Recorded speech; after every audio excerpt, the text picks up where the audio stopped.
It's the right one, is it? Yep. Okay. I'd like to echo Stuart's sentiments about giving thanks to Cameron and Caden for putting this on, and as well to Callum. I know is quite busy, probably got a speeding ticket getting here from the airport, but Cameron will pick that up for you, mate. You'll be right. So, this is Callum's house. Or this was Callum's house. Callum and Trudy's, to be more to the point. It stands in a rather nondescript street in East St Kilda, and I think he might have even added a bit to it over the years. The front fence looks like a work of a real artisan. And but look, he was tearing his hair out, and I think the rest of the family were too. Was it one bedroom, was it? No, two. Two. But at any rate, ridden with all sorts of things, which normally aids quite handsomely in getting a demolition permit, but we didn't need it. There was nothing much to save in the context of the street, so we set about pulling it down. So we went to work there. I like the impact of that, and bang, the old 1, 2, 3. So we gave him a decent home, so we put him in something solid, and it was more that it was.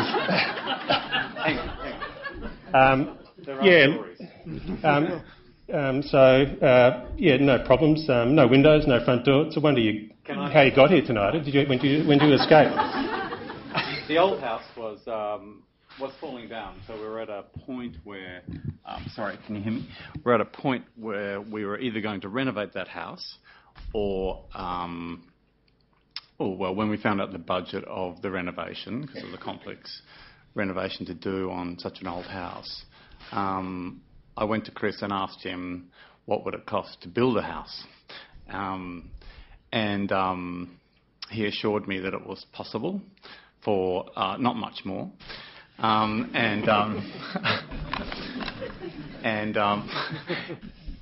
about that later. But what evolved was, and are you going to tell the story? But what? Oh yeah, well I will, but go on. Well, what evolved? What evolved was that. You tell the story. Forget it. I'll chime in. You can tell your part of the story, and I'll tell mine. I'll correct things. Okay, as you go. But there is another two parts to the story, and that is the fact that it is two houses, and it's probably worth noting. And it's Callum and Trudy's sister Kim, and her partner Marco. Right, so two families, each having two kids, put in two city houses. To make a 2-for-1 kind of deal, right? They were on the other side of the city, in Richmond, and Callum and Trudy were currently living on site, so they all came together and they're living happily ever after. So it might be worth throwing you to the very end of the things there to maybe take you back and perhaps a little bit further to just explain a little bit of intro to what we do. De Campo Architects, made up of primarily myself and Genevieve, my wife and partner, and that is we have a kind of major exploration in our office to do with the insulated precast concrete. It has involved varying building types, but has recently primarily come to be in the form of housing, different kinds of housing, but here a fairly higher budget type home. Where there are discerning clients and they understand climatic control and having a place for the long haul, a 20-year plan. They want it to be there for them and not to turn it over. So they have a genuine brief to which to fulfil. We understand the science of insulated mass and thermal mass and the kind of benefits of a controlled environment as well. And our architecture is bred from that in many ways. So that's at one end of the scale, and as well at lower end of the scale. So same technology, designed the same way, no compromise to the architecture necessarily, but it's probably at $1,800 a square metre rather than $3,800 a square metre for this recent house in a heritage streetscape in Williamstown. So, again, sometimes it's we have a kind of luxury of indulgence in terms of time and sort of looking into things. Other times, it's really about just making it happen, just identifying all the issues that are relevant and going about it in a manner and a process on every level that's expedient, effective and affordable. So there's a story behind this one about, I think, a similar kind of knockdown case, but it was all sort of eventually put in the too hard basket until we came along and we sort of naively said, "Oh no, we can get you a house. We can get you a pretty much a mini barn," is what they got. But they're home and hose now. They're living happily, away, and all's resolved. So at varying ends of the scale, but same principles. And again, seen in different kind of project types that we've sort of been associated with, be it down at the beach, in the country, or even out at the track, building for Lexus at the birdcage out at Flemington. It's a long way from concrete using an inflatable PVC roof and multi-celled walls, but same principles at hand.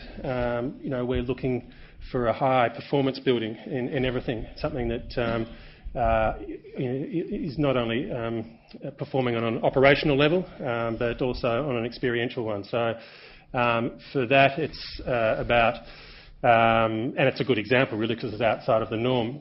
It's identifying what's important for people at the races. We understand or learnt that it's more about the frocks and the colour and the flowers, and so we had reflective taut ceilings so that you could get the people watching in the bag, and we had it ventilated through the roof because of having experienced claustrophobia in tents, particularly on rainstorms out of the track and all sorts of things. So a different kind of building type, but essentially, given that we couldn't get the insulated concrete there, we kind of adapted it, but set about it in the same sort of approach and means of resolve as anything else. We've done some work with some artists before. This was for Merca. Now, I'm not going to draw too many parallels between Merca and Callum at all, but suffice to say, all she needed was for me to go down to her house in East St Kilda and take a log of how much stuff she'd collected over the years and provide enough volume to which to take, accommodate all that. So it's a lot of stuff, books, prams, the whole bit, and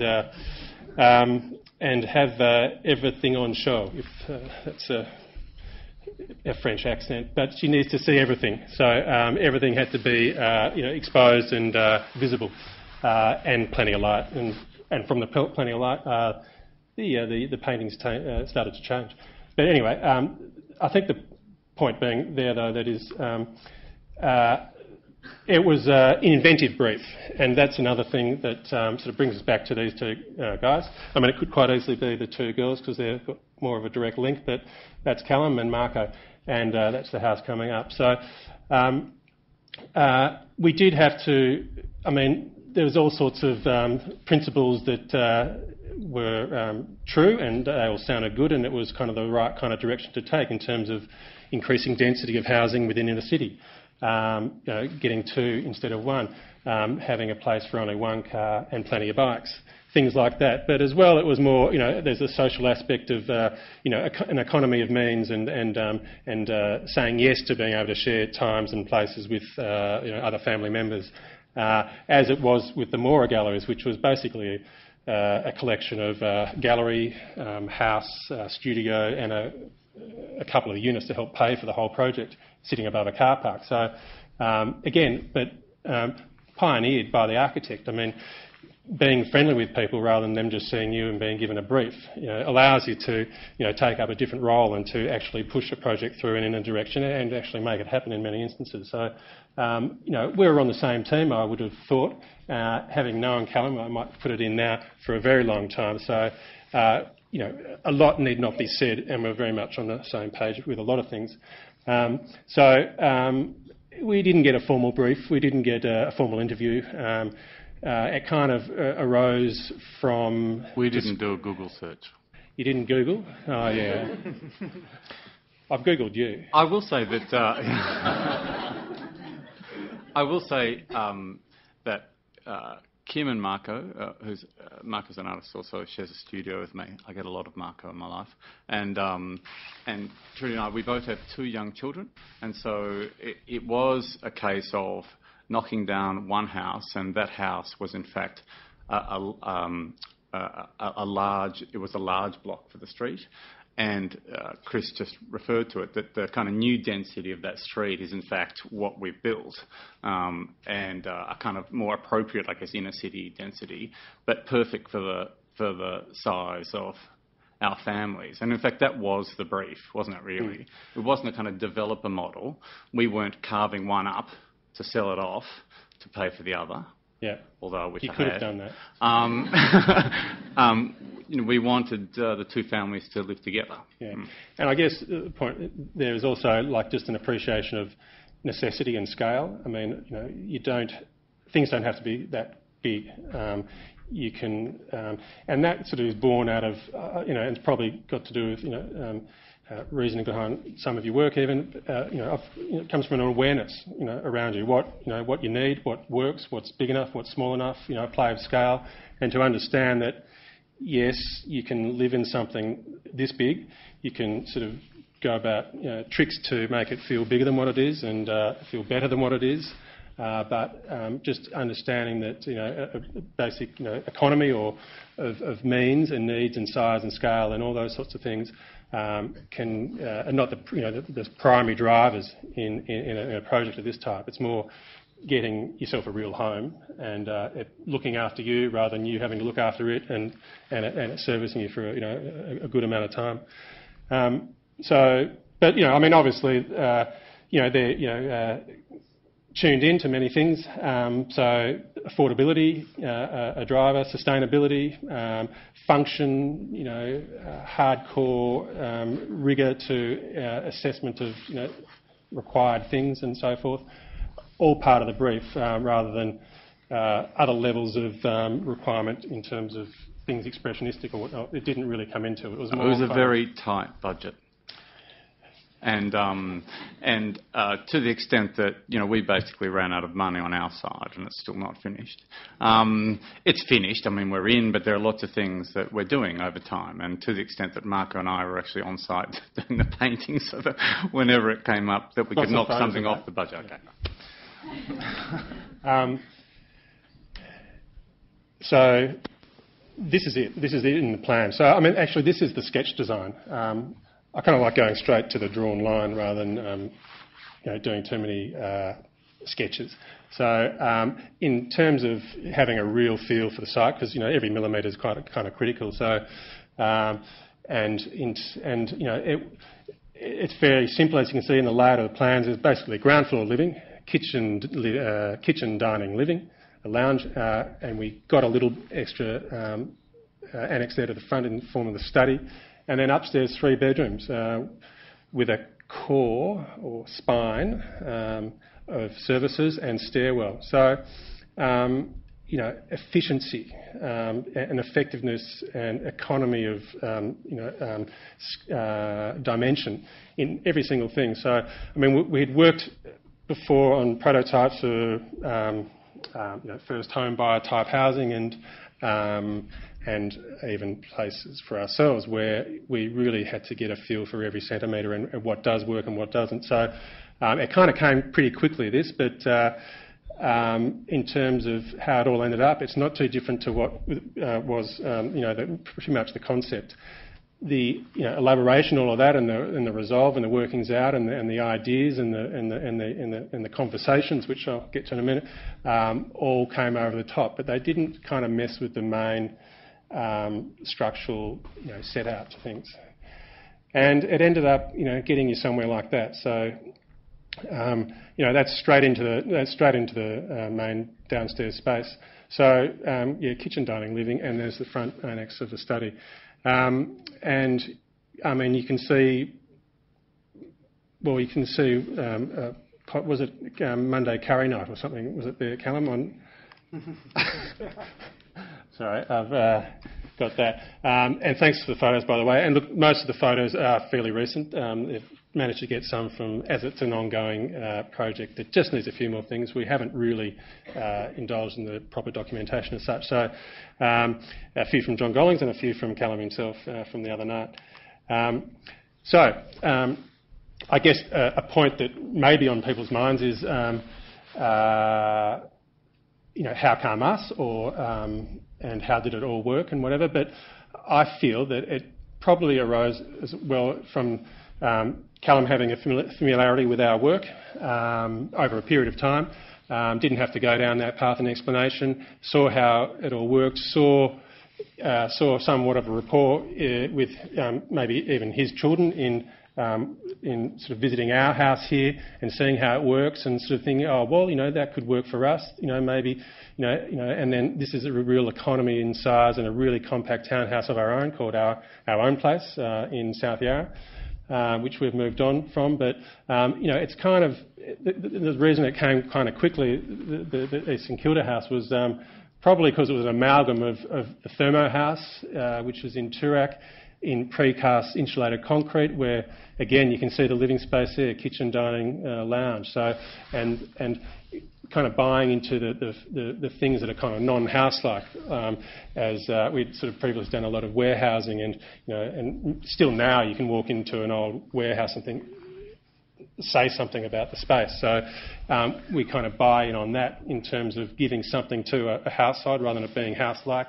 but then kind of identifying each of the separate areas in subtle ways, be it by texture, be it by subtle shifts in either the floor plane, which they get one of those, or the wall plane, or the texture of ceilings and other sort of patterning in layering over the top. So, but all in all, it's all about this sort of word they throw around in the press these days, livability, and so that means being able to live in something, not having something look good and have all the switches and have everything at the end of a switch to turn on, off and whatever. It just means, it's more about probably, the litmus test of being, closing your eyes and actually, like Stuart was referring to before, like sensing things or hearing things and whatever.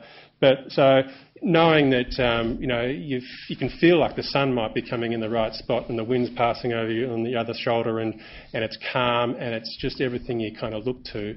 It's like a refuge from coming in from the chaos outside. So that's where we come from in terms of a solid build and something that services you rather than you having to tinker with it for time. So we go through all the processes in studying things relevant to the site. I'm not going to go through them all. Suffice to say, we indulge ourselves in trying to identify issues that are relevant to any sort of building. It's not about trying to have an idea or talk to Callum about art or anything else. It's sort of more a level of identifying what is relevant and what are the issues and then resolving them. It's sort of more about being able to ask the right questions, I think. What do we need rather than what can we have and things like that. So, but part of all of that is obviously getting it right. I mean, you need to get all this stuff right in terms of sunlight, heat sink. You need to have the building working for you. I mean, that's a given.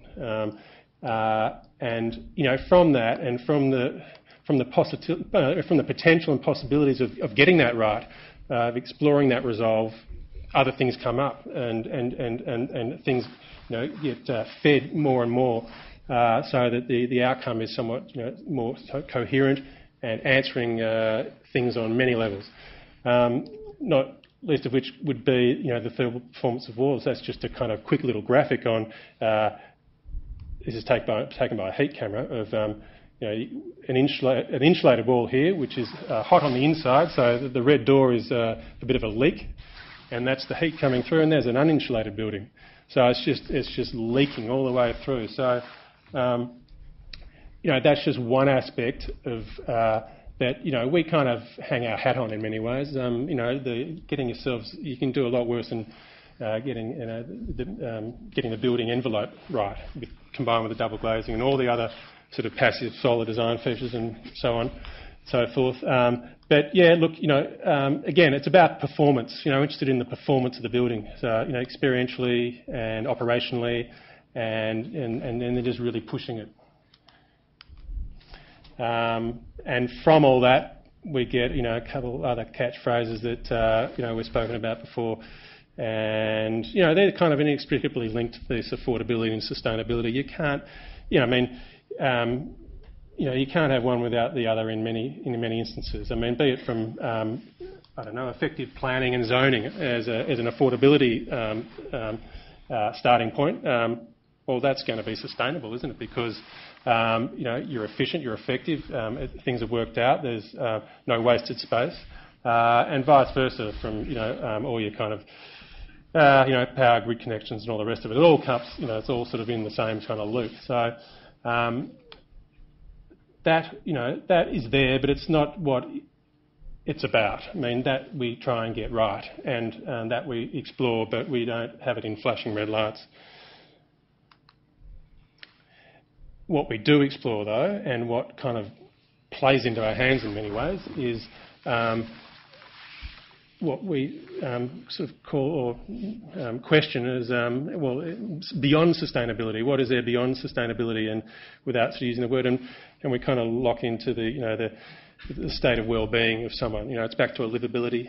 There's a lot of these words flying around, and I've got them pasted all over the pages, but the well-being of someone. I mean, that's their real health. That's the real litmus test. Is the way they can somehow intangibly just be put at ease by a building. There's works like Robert Irwin's. Is that right, Callum? Robert Irwin, who's a light and space artist from the 60s, American artist who explores just the materiality, basically. He believes his work is not about ideas; it's just purely about experience. And another quote of his, which I might have here, is that he likes to maximise the physicality while minimising the imagery. So rather than having this sort of imagery and expression of ideas and so forth, that kind of thinking revolves around a kind of phenomenology of space, and that plays right into our hands in terms of just letting a wall be a wall.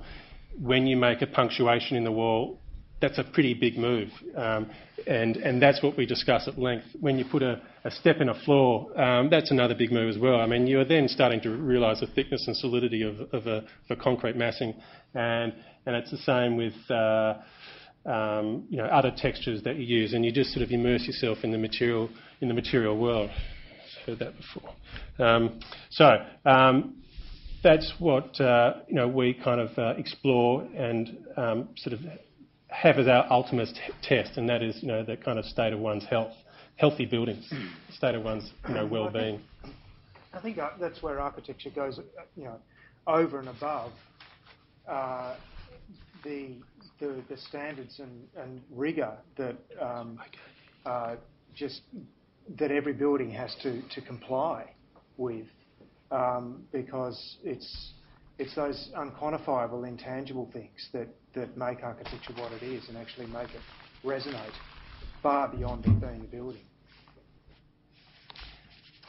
I think the reason we went to Chris was, I've known Chris for a long time, and there is an ease of conversation, but I guess the main reason was that I think that over the last 5 or so years, your practice has developed a kind of mature language, interested in, yes, materiality, but interested in kind of modularity, and it was kind of return to these.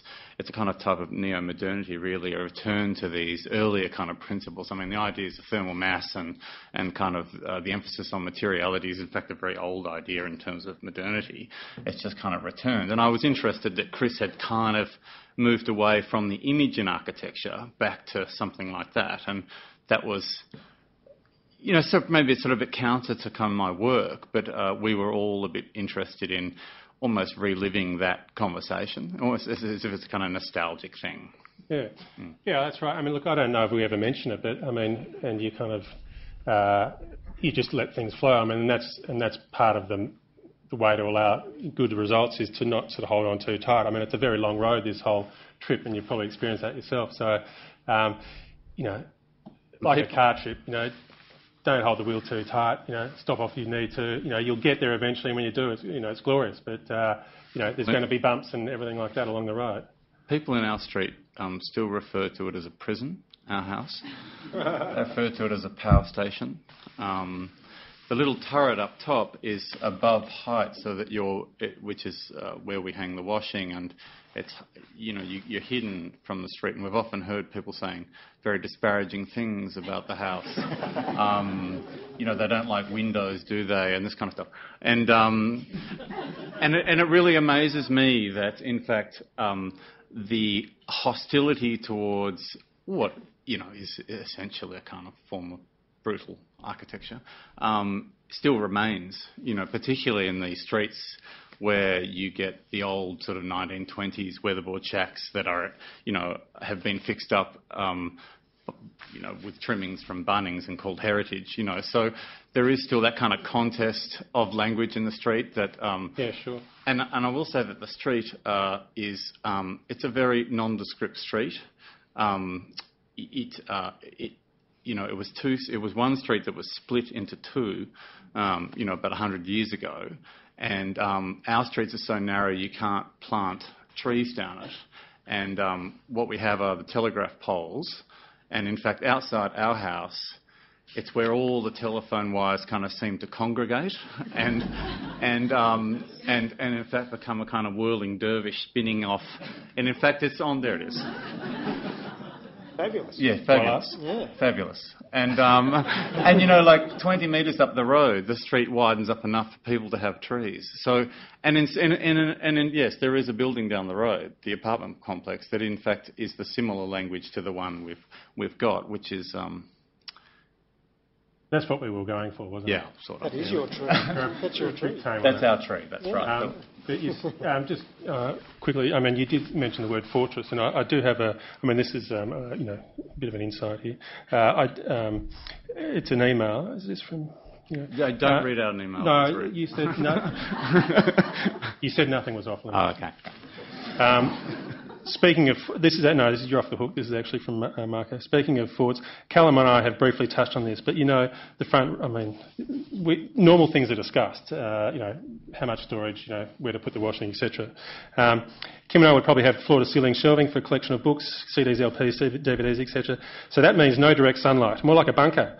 Caveman architecture. Only animal skins to be worn in the room. Cowhide floor, hay bale stools. I think we'd all like it to look impenetrable from the street, so you can't tell when someone is home. Neutral, like standing at the walls of Jericho. Yeah. I've actually just come from the National Guard of Australia tonight, and that is a kind of citadel, that Col Madigan building, and they talk about the kind of Madigan as, in disparaging terms. I mean, it's a big context actually contest at the moment. But in fact, while they're talking about in disparaging terms about the Madigan, I'm thinking that our house is actually very Madigan-esque. Anyway, the citadel. I'll probably move right through and just have another couple of seconds, but that's the finished product, and I've got that word understanding down there. You probably sort of feel like you know where that's sort of coming from, and it's just being aware and having an understanding of your surroundings, and from that, be it the kids or Callum and Trudy alike, you get a sense of release, being at home, and that's what a home. It's not it's not a commercial building. It's a refuge for them to get to drop their guard basically, and to allow life to play itself out. Speaking of dropping your guard, here's another one. I feel like Sam Newman at mailbag time. But hey chaps, where are we at now, big fella? Should I get Trudy to sign the contract and make it real? Got your name on the door at the freeze party. Should be the one where you can spot me talking to David Bowie. I'll call you over and we'll get chatting. he'll invite us to his palazzo with a few friends, Lou Reed, Elton John, etc., and they'll play music into the night, and we'll get high on something and smile a lot. Right. Shall I keep going? Okay. Then I'll get into a fight with one of the British artists and call him a... Just to point out that bottom image... Talk about Sam's mailbag. To talk about that bottom image, that is Kim and Marco's house. So there is a difference, obviously, in we got a timber ceiling, which is this kind of, grounds alto thing, and we got solar panels and we got water tanks, grey water. And they're going to install that at some point, but budget restrictions. So there is a kind of difference in a kind of material language. Of course, we've gone for a bit more timber, but there is a hole in the fence at the back there where the kids do shuttle between it. And we used to talk about, there it is. We used to talk about this idea of these two families together, but at times that felt a bit scary. Yeah. The idea that it's like my dad always used to say, he was an architect, I'm going to build an apartment for you children and you're all going to live together. And I could think of nothing worse, But actually it works really well, even though I had sort of misgivings about, the claustrophobia of that arrangement. The kids shuttling between the properties is a beautiful thing, I have to say. They all hate each other, but it's good. A bit of DIY never hurt anyone, right? Is that me? Yeah. Oh, okay. So, look, the end point is from, the layings that you can get on top to, help embellish things, and it'll grow into that as things, a bit more money's found or whatever, and they can slot in. But it's all set up. The main structure's there. The framework's there. The building envelope is there, and life is underway.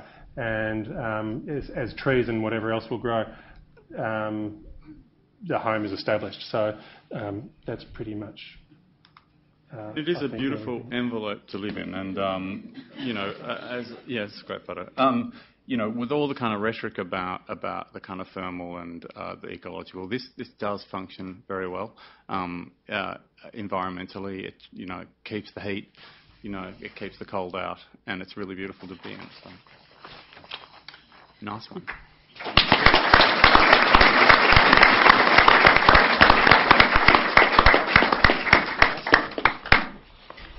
Well, I hope you've enjoyed the lively conversation that's already begun to emerge between our speakers tonight, and I think we've got about 7 minutes for some questions from the audience. So is there someone who'd like to open the conversation from the audience?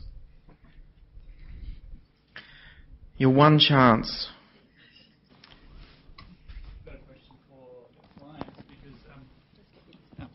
I'm not an architect or in anything to do with this, but no, for both of you guys, if whoever wants to respond. But the idea that as clients, most people probably only get to do this once in their lifetime, to work with an architect and try and create a home, and knowing that you've only got one chance, what kind of strategies did you have, in terms of briefing them? Was it your idea that they brought everything along? You've gone to them because they bring something to it, and how do you communicate how you want to live? I actually don't think like that. I don't think it's the one chance I've got. I enjoyed the process, and I'd like to think that I could do something like this again. So I never thought about that. If that answers your question. No. Yeah, I don't know whether or not we'll do it again, but I approached it like any other collaboration, which is the best collaborations are when you just choose to work with somebody that's the right person, and you do your thing and you let them do their thing, and there's dialogue, but there's no control. We know somebody else in the music business who hard work. David Bowie. Yeah.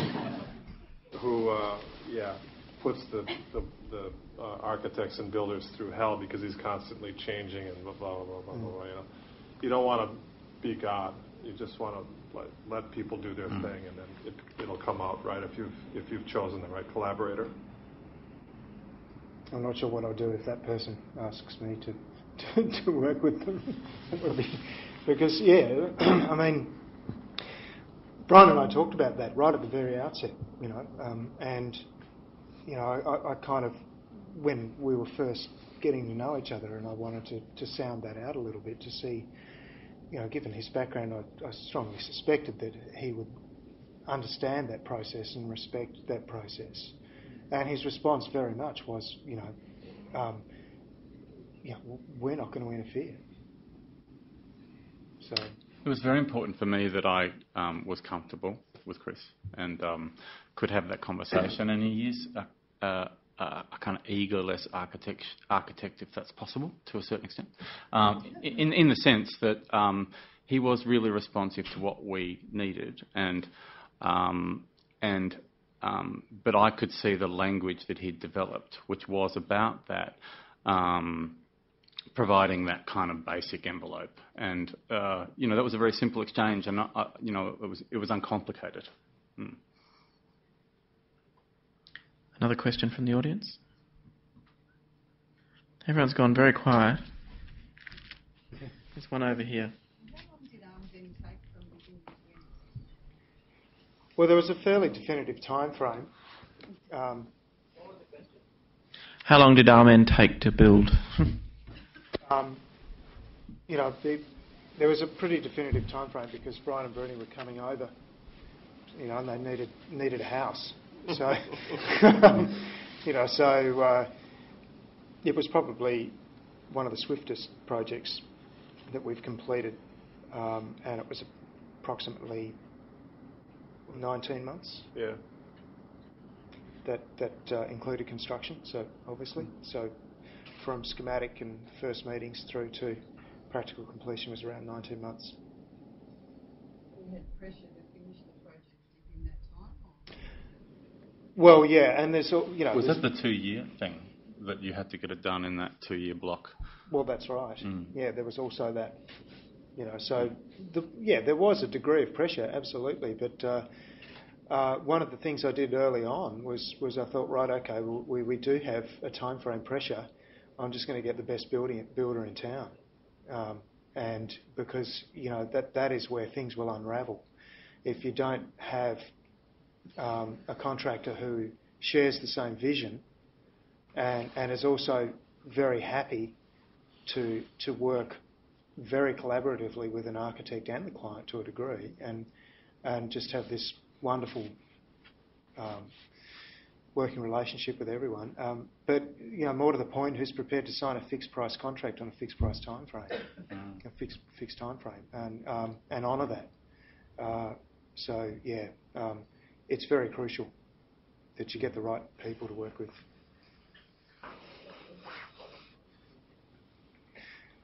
Well, yeah. I mean, they are around, but Do you agree with the idea that a good builder costs money? Well, in my experience, it's a serious question, isn't it? That you get a range of tenders, and we chose the one in the middle, and I think he is a very good builder, but the better quality the build, the more expensive it is. I'm a kind of a bit alarmed at how much it costs to build things in this country. I don't know if I'm unfair in that, but when I watch Grand Designs, I always say, how did they get that for that? I think there's a lot that's not said in that program. Okay. But look, yeah, builders. I don't know your experiences, Chris, but certainly the highest tender isn't always necessarily the best tender. It could be the highest simply because they've got way too much work on, even though they may be one of the best builders. I think it's probably more to do with catching them at when they're kind of on the rise. Yeah. There's a kind of a window of opportunity. That's not the rule, but most builders aren't in the game because they're 100% passionate about building and being there and taking that extra step every time and staying late and the rest of it. Most of them are for business, to make money, and they start getting into the rhythms of it all. Then they start becoming like everyone else in there, and it's not many of them are kind of separate from that and thoughtful, considered, love it, and don't want to become the next Grocon. So, you kind of need to get them maybe when they're enthusiastic, keen on their pricing, sharp pencil, but kind of competent and ideally passionate about what they do. And, that's not a big window. Well, with our builder, Scott, we discussed it quite a bit. I mean, this was not part of the decision to get him. It just revealed itself over time that he was drawn to the project because of several factors. He's an intellectual. He likes to explore philosophy, and he doesn't get to do that with a lot of his jobs. A lot of them are just very practical. Whereas he knew that when he got involved with us that there'd be a lot more to it than his usual job. And also he partitions his practice so that he does a certain amount of guaranteed money-making things. And like in our case, I think he probably lost money. But he wanted to do it anyway because he knew it would be an interesting project. He wants to have that in his portfolio. And also my wife is, she's pretty remarkable. She told Scott and Stuart, this house is going to win awards, so you better do a good job. And it ended up winning the award. So she could see into the future that was going to happen. And I think you had a sense of that too. Oh, so yeah, it's great. Yeah. It's a great affirmation when a client says that, because you say, right, well, that they're in for the ride. And Scott put in some ideas that were beyond what builders usually do. He influenced. Mm-hmm. My partner Trudy's a remarkable woman, but she can't see into the future like that. I must work on that. Gentlemen, I'm afraid we're out of time, so it now, on that note, falls to me to wrap up tonight's session. So would you please join me in thanking our speakers, Stuart, Brian, Chris and Callum.